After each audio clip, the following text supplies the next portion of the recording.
Azevedo, diretor jurídico da Federação Nacional dos Policiais Rodoviários Federais, e passo a palavra ao subtenente Éder Martins de Oliveira, vice-presidente da Associação Nacional dos Praças. Boa tarde a todas e todos. Quero agradecer, em nome do presidente Cabo Lotim, ao excelentíssimo senhor deputado subtenente Gonzaga pelo convite à ANASPRA e justificar sua ausência aqui, que ele está, nesta tarde, num evento em São Paulo, e nos incumbiu aqui de discutir um pouco essa temática. A respeito do que já fora dito pelos antecessores, e aí eu me faço contemplado na fala do doutor Robalinho, doutor Marcelo, bem como dos demais, que quando do surgimento do fundo, ele tem uma finalidade específica. E aí o doutor Marcelo deixa muito claro, ele não pode ter sobra. Ou seja, o fundo existe para algo que vai para além daquilo que é planejado, porque aquilo que você planeja, você coloca na lei orçamentária de um ano para vigir no outro. O fundo é para atender uns casos tal qual nós convivemos este ano lá no Rio Grande do Norte, nos presídios. Nós entendemos que o campo da segurança pública, e aí eu entendo na minha fala, o campo da segurança pública, a persecução criminal e a execução das penas, como um dos campos mais densos que nós temos das políticas públicas e que precisam ser enfrentadas. Quando trazemos a discussão a 755, na perspectiva de financiamento, nós estamos comprovando, o Estado brasileiro, senhores e senhoras, está comprovando que a segurança pública não é prioridade. Porque, de fato, ao invés de transferir fundos para uma outra finalidade, deveriam ter sido aportados na Constituição, assim como fizeram na PEC 241, que estabelece o gasto com a educação, enfim. E nós não temos uma verba que possa ser utilizada para a segurança pública. E, ao invés de garantir isso, Flávio, retira de onde tem e passa a ser esse fundo um mobilizado. E eu entendo os companheiros que lá estão no Ministério da Justiça, que encontram-se numa árdua missão. Primeiro, de fazer convencimento que não vai convencer aqueles que estão no campo da segurança pública de que isto é uma medida eficiente e eficaz. E os senhores têm um trabalho árduo. E os senhores estão lá para desempenhar uma função a qual, com os meus respeitos, eu não acredito que os senhores acreditem que isso vai tornar eficaz todo esse problema que nós estamos vivendo. Então, eu não vou adentrar muito a esse aspecto, porque eu prefiro fazer, Coronel Gouveia, uma abordagem aqui, o descaso que nós temos presenciado, doutor Jefferson, ao longo, que o senhor também presencia, porque o senhor, enquanto indivíduo cidadão brasileiro, sabe as mazelas pelas quais nós passamos no campo da segurança pública.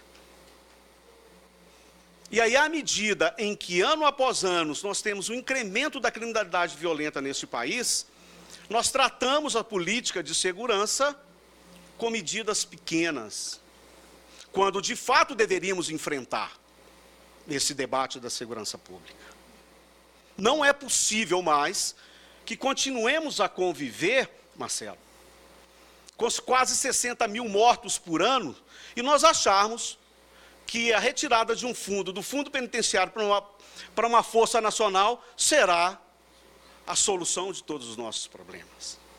Evidentemente que quando nós discutimos a força nacional, eu tenho lá as minhas dúvidas se ela é constitucional.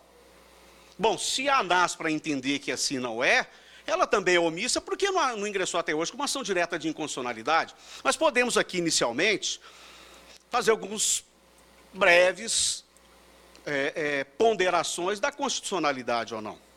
E também, algo que nos assusta, que à medida que isso não interfere no nosso dia a dia, a gente passa desapercebidos em algumas mudanças que vão sendo feitas paulatina e gradativamente, e vai criando, eu posso chamar de monstro? Não, porque são companheiros que lá estão na Força Nacional e que são, em sua grande maioria e larga medida, são policiais e bombeiros militares. Mas eu não consigo entender, por exemplo, quando nós vamos no decreto 5289, com a redação dada pelo Decreto 7957 de 2013, que diz o seguinte: a redação original do 5289 é: a Força Nacional de Segurança Pública poderá ser empregada em qualquer parte do território nacional, mediante solicitação expressa do respectivo governador de Estado ou Distrito Federal.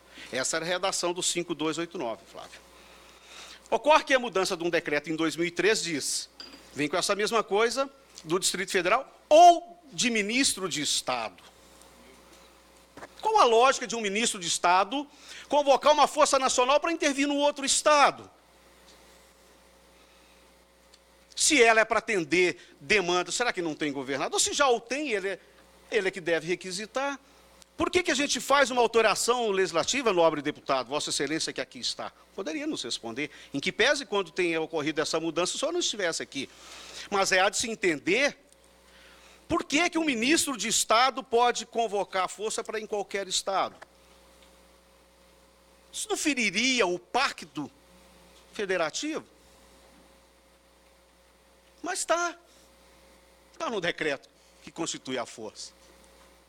E por que nós descobrimos isso? Porque foram mexer no fundo, aí se volta a olhar para aquilo que regulamenta a força. Bom, superada essa questão, não está aí, foi um erro, bom, enfim, vamos superar essa questão. Estabelece o parágrafo 5º do artigo 4º do 5289, que a força deverá manter contingente permanente de no mínimo 500 homens na força. Então, como é que ela não existe? Não existem os mesmos 500. Como é que ela não é permanente? Se ela tem que ter 500, pode não ser o Éder, pode não ser o Marcelo, mas então ela se tornou órgão permanente e constitutivo dentro do artigo 144 da Constituição Federal. E que, diga de passagem, inexistente nesse mesmo artigo 144. Porque lá não consta. Está aqui, no decreto. O Ministério da Justiça deverá assegurar contingente permanente mínimo de 500 homens da Força Nacional de Segurança Pública. É permanente. Bom, vamos superar isso. Vamos agora. Por que existe a força? Por que ela pode ser empregada no Estado? Porque nós temos o artigo 241 da Constituição Federal, que assegura os termos de cooperação entre os Estados e a União. Mas o que diria esse texto? Em caso de calamidade. Onde está a calamidade se a força existe desde 2000? Seria possível e pertinente entender o emprego da força nas Olimpíadas, Copa do Mundo? Perfeitamente. Se tivermos amanhã vamos dizer, um desastre, uma calamidade, o decreto nos permite isso. Mas nós não estamos vivendo esse tipo. Na verdade, eu acho até que faz justiça, eu acho que eu preciso... Se eu tivesse que encerrar minha palavra, eu diria, olha, realmente precisa da força, porque com 60 mil mortos por ano, nós precisamos dar um jeito na segurança pública. E a força vai segurar isso, com 150 homens lá em Porto Alegre. Bom, aí vamos superar essa questão e vamos aqui... E aí eu posso estar equivocado e peço a devida desculpas, porque não sou orçamentista, mas existem algumas ações que a Força Nacional, doutor Jefferson, trabalha com alguns recursos. E eu pertencia, à época, ao Conselho Nacional de Segurança Pública, integrei o CONASP, e foram nos apresentados, naquela ocasião, Coronel Gouveia, dois grandes programas, que era a ENAFRON, e que era que quem comandava o Exército, me fugiu o nome dele aqui agora. Se nós, que atuamos no campo da segurança pública, dizemos e ouvimos dizer a todo e qualquer tempo que os problemas nossos são de fronteiras abertas, em que passam armas, drogas, e se já existe a mobilização da Força Nacional, por que ela não atua na Estratégia Nacional de Fronteira? E aí, o investimento na Estratégia Nacional de Fronteiras, tá aqui da execução orçamentária de 2016, é de 58 mil. Isto. Em contrapartida, nós tivemos, vamos lá para os gastos da Força, e eu não tenho dúvida que a segurança pública, que garante a democracia, ela é cara. E deve ser muito cara. Porque a vida não tem preço. Então, toda segurança pública não é custo, é investimento. Ele precisa ser melhor aplicado. O Ministério da Justiça investiu, em 2016, 10.462.000 em capacitação. Em contrapartida, doutor Marcelo, investiu 94, pagou, gastou, investiu 94 milhões com diárias de pessoal para manter a força. Bom, vamos dar um time, vamos fazer um recorte, porque nós tivemos a Olimpíada. Mas são 94 milhões. O que nós precisamos mais? E aí vai um pouco na direção daqueles que me antecederam, a exposição. Porque a força na rua, a exposição, ela é visível. Eu não vou dizer midiática, mas a capacitação, o aprimoramento intelectual, ele não é perceptível. Mas é ele que garante uma segurança pública de qualidade.